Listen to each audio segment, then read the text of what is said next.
Hello everyone and welcome to another video. Today we're going to be talking about how to get started with Simulink. This is going to be an introductory video that assumes no prior experience with Simulink.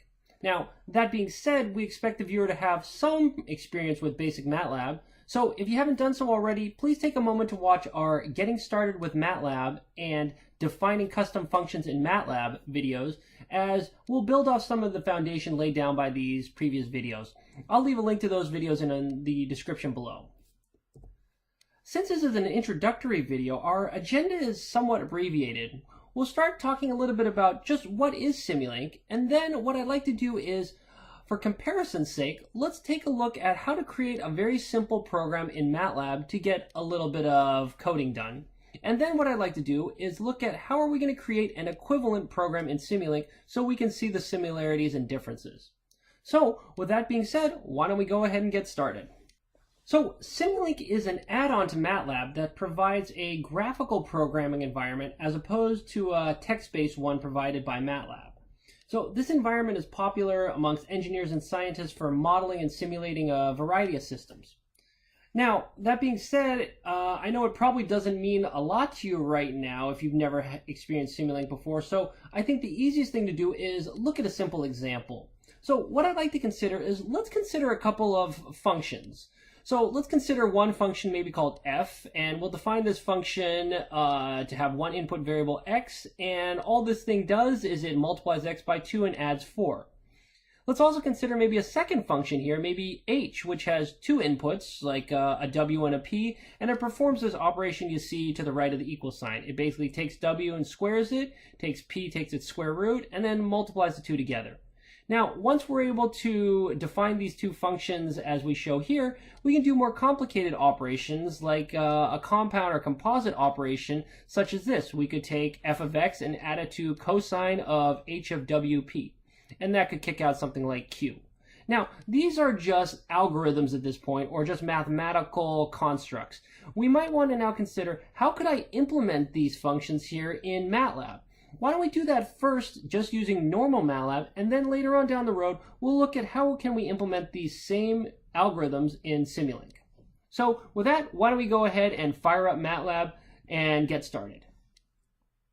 Alright, so we've got MATLAB fired up here, so why don't we go ahead and try to implement those algorithms here in MATLAB. Maybe the first thing I should do here is let's start a folder where we can store all of our files here. So I'm going to pick some temporary directory here, and I'm going to go make a folder called maybe MATLAB implementation to illustrate that we're trying to implement these equations in just MATLAB to start off with. What I can then do obviously is just go ahead and get the file path to this directory here, and I will change MATLAB's working directory to that same location so we're all on the same page here. Okay, great. So now I'm ready to start defining those functions f and h. Why don't we start with f? So I'm going to start myself a new script here, and I'm going to define my custom function to be called f of x. And the function definition was very easy. I think we said y was going to be 2 times x plus 4, semicolon. Let's go ahead and save this. We'll put it in that folder we described, and obviously we're going to call it the name of the function, which is f. And then we can go ahead and start another function. So here we go. Function this function is going to be called h, and it takes in inputs of w and p. And I think the way that it calculates the output of this function here is we said this is just w squared times square root of p. Right? Perfect. We'll go ahead and save this again, and we'll call this h. And perfect. At this point, I think we have both of our functions properly defined. All right, so now that we have the functions defined, we can go ahead and start a script here, and we can say that this script illustrates how to implement the aforementioned algorithms in MATLAB. Right, so we're going to start with our normal 3 commands that I start everything off with, basically a clear, CLC, close all. And what I can now do is define some inputs to the functions. So I can do things like, all right, x might be 3, w is going to be, I don't know, let's pick something, minus 3.5, p might be, I don't know, 4.5, we'll just make something up here. And now what I can do is call the custom functions f and h to perform calculations, right? So in our previous example, I think we had this concept of q was going to be f of x plus cosine of h of wp. And that should all work. This should be fine because we already have f defined, we have h defined here, so we can do these composite functions. And now if I go ahead and save this here, as maybe I'll call this, how about main MATLAB demo. Let's go ahead and just save that here. I can go ahead and run this, and as we see, f and h are here in the current folder, so we see that everything ran fine, and we actually have a value of q here, which is as we expected here. So this is pretty simple here, and hopefully this isn't too mind-blowing here, but what I'd like to do right now is, we saw how to implement those algorithms in MATLAB. What if we wanted to do the equivalent solution or implementation in Simulink? So why don't we take a minute to think about what are all these functions doing, and how can we think of these from these functions f, h, and maybe this composite function from a block diagram perspective? All right, so why don't we come back to the original function definitions that you see in the top left, as well as the larger composite operation or algorithm that we were trying to implement on the top right. Now, I don't know about you, but one of the first things that pop into my head when I see a function is I'd like to think about, how can I represent this function as a black box, and what are the inputs and what are the outputs of the function? So for example, with f, we can visualize this as a black box with a single input of x and a single output of something we might call y. Similarly with h, we could draw this as a box that has two inputs, a w and a p, and a single output of something that we might call z. Now, we don't have to leave these as opaque black boxes. Luckily for us, we have the function definition, so we can actually fill in some of the details of what happens inside each of these function blocks. So for example, we see what f does is that it takes the input x, multiplies it by 2 before adding it to a constant 4. So we can represent that as drawn there. Similarly for h, we see that it takes w and it squares it, and it takes p and computes a square root, and then takes the output of those two and multiplies it together in a product fashion as shown here. So that's a graphical way we could represent these two function definitions. So we can now use these to complete the larger algorithm. So we can basically take the output of h, run it through a cosine, and then add to the output of f to compute the parameter q that we were going for originally. So we see that this is an alternative way to think about implementing algorithms and functions. And this is exactly what Simulink is going to allow us to do. It will allow us to think about functions and systems using a block diagram and signal flow chart instead of code in a text editor. So with that being said, let's take a mental snapshot of this sketch and then go over to Simulink to see how we can implement this example using a graphical block diagram approach. All right, so here we are back in MATLAB. So the first thing we want to do is let's just make sure we have Simulink installed on our machine. One of the easiest ways to do this is to come over to the command window and just type in VER for version here. And this is going to show you all of the different MathWorks products that you have installed on this machine. So if I scroll up here to the top, usually Simulink is going to show up near the top here. The other way you can do this is come here to the Home tab, look for the Simulink button, and if it's not grayed out, you should also be good to go. So let's just go ahead and start up Simulink. There's a couple of ways to do this. If I come here to the command window and clear it out and then type in Simulink and hit enter, that's going to bring up Simulink. The other way you can do this is obviously just click on the Start Simulink button here up in the Home tab. So I'll come here to the command window and hit enter, and that popped up actually really quickly on my machine. And you're going to see we're going to get this splash screen. To keep this simple, what we're going to first do is click on this blank model button down here. And when you click on that, you're going to see you get effectively what looks like a blank sheet of paper here. This is where we're going to start drawing that block diagram that we sketched out earlier. So what I want to do is I want to start looking for blocks that I can use to build up my model here. So if you'll allow me a slight detour, I'd like to make an analogy that I think will help our understanding of Simulink as we move forward with the rest of the tutorial. So I like to think about Simulink as basically, Simulink is like Lego blocks for adults here, right? with Legos, you have all of these different blocks that you're trying to grab from a bucket and put together to make something really cool here. Now, what's interesting here is with Simulink and with Legos, as you know, you can get the normal Lego blocks here, right? But Lego will also sell you a whole bunch of different kits. Like you can get a Star Wars block set, or you can get a Harry Potter block set, or you can get a Disney or a Ninjago block set. All of these are compatible with the larger Lego system, but these additional block sets are purchased separately and add different functionality to the system. So with that Lego analogy in mind, let's jump back to Simulink and see where can I get the Lego box and where can I start pulling out these different special blocks that I want to use to build my super cool model. All right, so to open the box of Legos, what you want to do here is come here to this button that looks like a bunch of squares. This is called the library browser. So if you click on that, what you're going to see is you're going to see this interface where you have on the left all of the different blocks that you can use. So if you click on any of these, you're going to see, you know, commonly used blocks, blocks that do things like take derivatives or integrals. You have blocks that can act as constants or clocks, or all of these different blocks are available to you in native Simulink. So again, this analogy here is like the normal box of Legos here.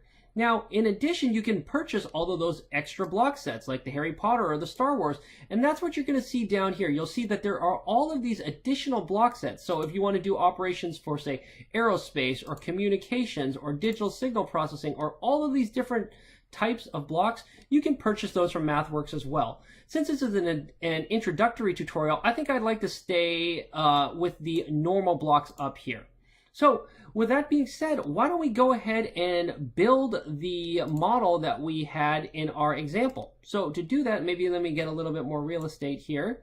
And let's just start digging through the Lego box to find the blocks we need. All right, so maybe the easiest place to start was the function f. So if you remember, the function f took in a single input of something called x. So let's first find a block that might represent that single input. So I'm going to come over here to the library browser and I'll click here in sources, and we'll see that maybe this constant, this seems reasonable. So what I want to do is I want to add this block to my model. So the way I'm going to do this, I'm just going to literally click and drag, pull it over here, and drop it into the model here.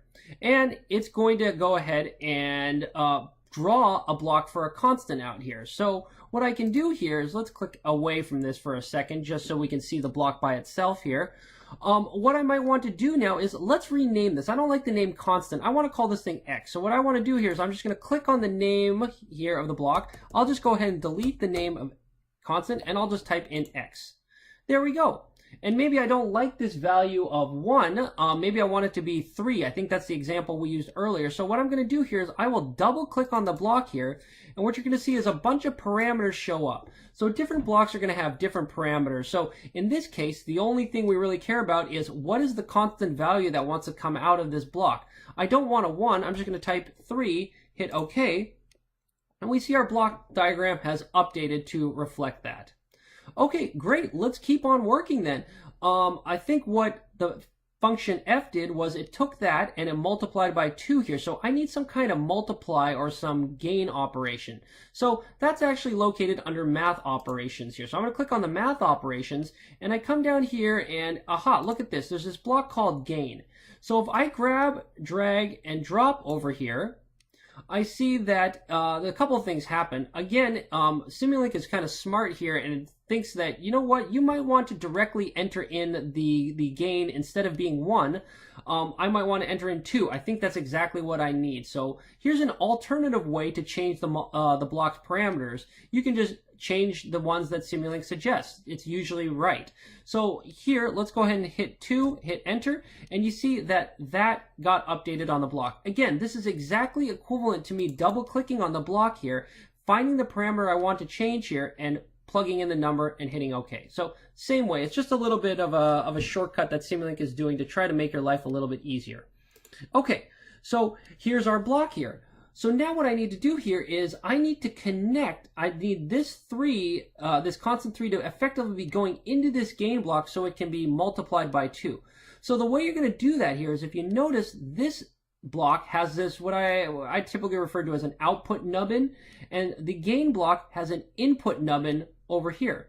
So all I'm going to do here is I want to draw a line between these two to connect them. So to draw a line, I'm just going to hover my mouse over the output nubbin, click and hold on the left mouse button, and drag, drag, drag. And as you see, as I start dragging, it starts drawing this red dashed arrow here.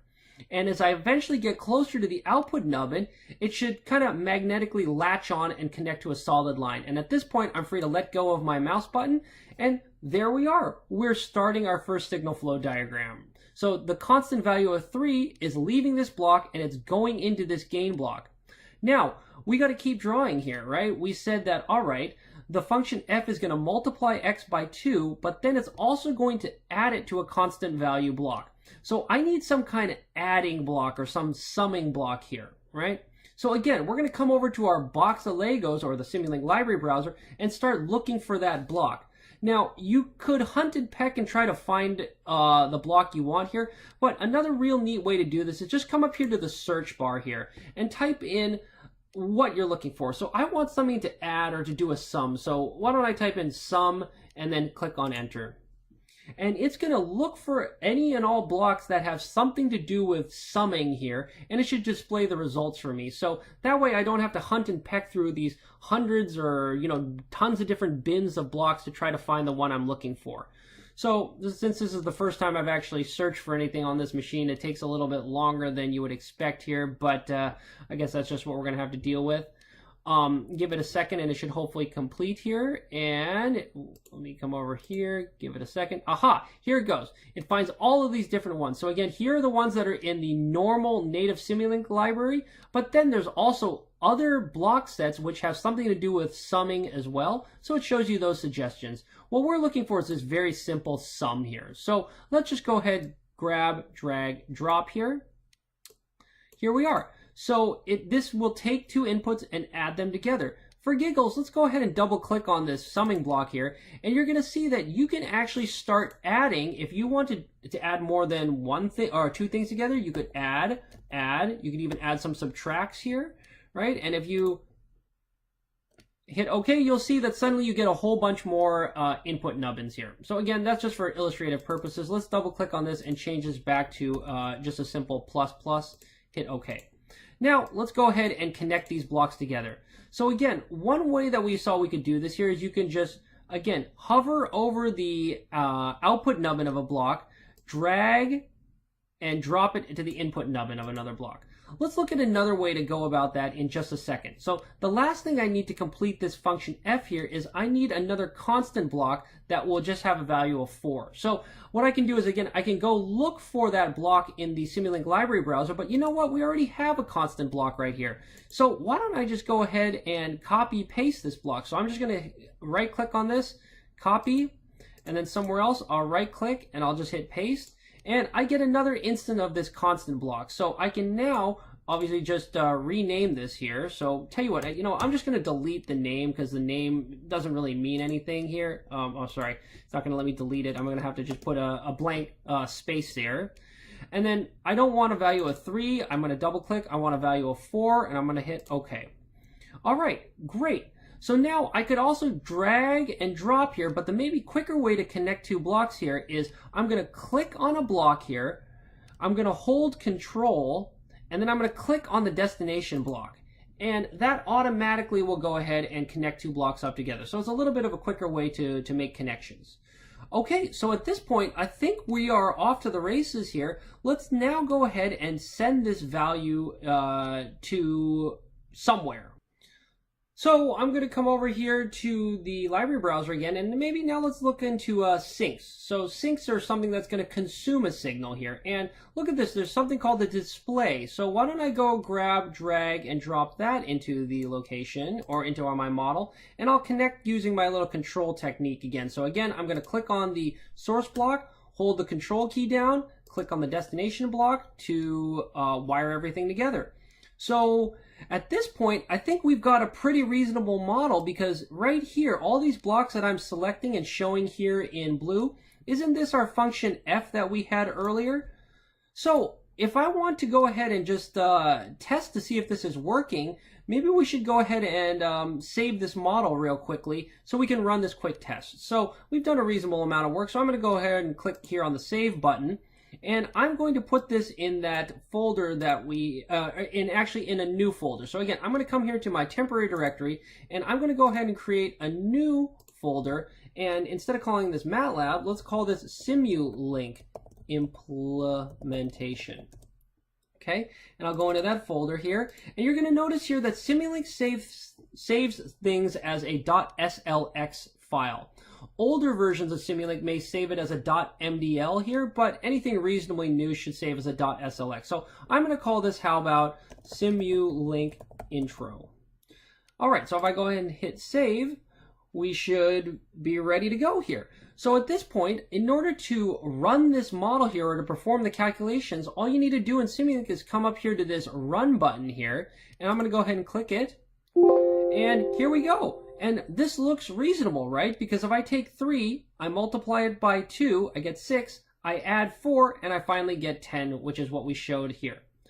Awesome. So why don't we go ahead and complete the model that we had earlier. So let's go ahead and do the H function now. So the H function, I think we said, had 2 inputs. It had a W and a P. So again, let's go ahead and copy 2 of these constant blocks here. So I'll copy, paste, and I'll paste another one here.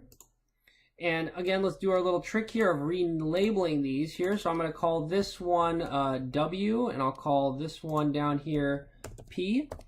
And I think in the example we had earlier, W was -3.5, and P was 4.5, I think. Okay, great, and let's go ahead, and I'm going to select both these blocks, and you can realign these, and you'll see, again, Simulink is really nice. It gives you these little helpful hints to show when blocks are aligned so you can keep your block diagram nice and clean. So I'll go ahead and use that suggestion here, and I'll line it up with the other inputs.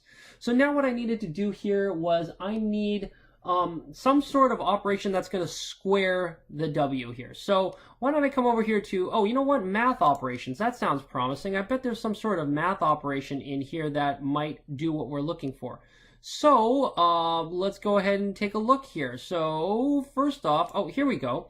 Look at this. There's this thing called math function. If I grab, drag, and drop this in, right now it looks like it's doing an exponent, which is not really what I want. So if I double click on the block here, hey, look at this. There's all these different functions it can do. Here, it can actually take the magnitude squared or the squared. In this case, since we're dealing with scalars, it really doesn't matter which one. Maybe I'll go ahead and hit square here, and I'll hit OK. And again, the graphic updates as we expect. So perfect. Let's go ahead and connect these up using our little handy control technique.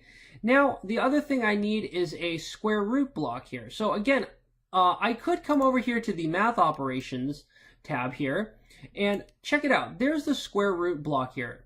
I want to show you another way that you can get blocks into your Simulink model quickly here. The way you can do this, I think it's a very, very interesting method here. It's basically ask the universe what you want, and hopefully it will provide that. So what I mean by that is just anywhere in your model, just click somewhere. So I'm just going to left click somewhere, and I'm just going to start typing something like, I really wish I could have an SQRT. And sorry, again, this is the first time it's taking it a little while to populate. So as I start typing in these letters here, MATLAB/Simulink realizes that, hey, you're probably looking for something. So it's going to start suggesting all of these different blocks. So here we are. Here's a square root that comes out of the math operations section. That sounds really promising. So why don't I just click on that, and lo and behold, here's your block here. So again, I think this is very, very refreshing. I just ask Simulink and it provides it. So let's go ahead and connect these two together. There we go. Now I need like a product block. So let's try our ask the universe method to get the product. So I'm going to click here, and I'm going to type in PRODU. Aha, it guessed product. There it is. So I'll just go ahead and tab complete to get that in here. And you know what? I can even resize this to make this a little bit more pretty so that they line up. Let's see if I can get that. There we go. And now let's just connect these together. So I'll connect, and I'll connect. There we go. And now I think coming out of this is effectively the signal Z that we talked about earlier. Let me show you another neat thing here. So we saw that you can name specific blocks. You can actually even name specific signals here. So what I can do is I can go ahead and click once, and I can double click on this. And you see underneath the signal, there's a little cursor that shows up. So I can start labeling this if I want. I can call this Z. Beautiful. And we're ready to go, I think. So the last thing, now let me go ahead and disconnect the display from F here because I want to actually move it a little further. To disconnect a block here, what you can do here is you just hover over the arrow right here and click and hold and pull the arrowhead off of the block. There you go. See? And I'll move the display over here. Now what I need here is I need a cosine block here, I think. So let's go ahead and do that. I will come over here to math operations, and there's a trigonometric function. Here we go. Grab, drag, drop. And I don't want sine, so I'll double click on this and change this from a sine to a cosine. Hit OK. And now I'm going to connect these together. So you can also connect blocks to existing red lines here. So all I do is just grab my block and start moving it until the output nubbin clicks into the red line and just automatically kind of grabs on. And there we go. Perfect. The last thing we need is one more summing block here. So let's do our little ask the universe method here. So I'll just click here and type in SUM. Here we are, sum. And, you know, for giggles, why don't I show you one other thing? I would like this input nubbin to be at the top rather than off to the side here. So what I'm going to do is I'm going to double click on this, and I'm going to use this vertical bar here as sort of a spacer. So I want a plus, spacer, and a plus. And if I hit OK, we see that the block kind of changes its orientation so that it's a little more clean to connect. So again, let me go ahead and connect this, and finally connect these together.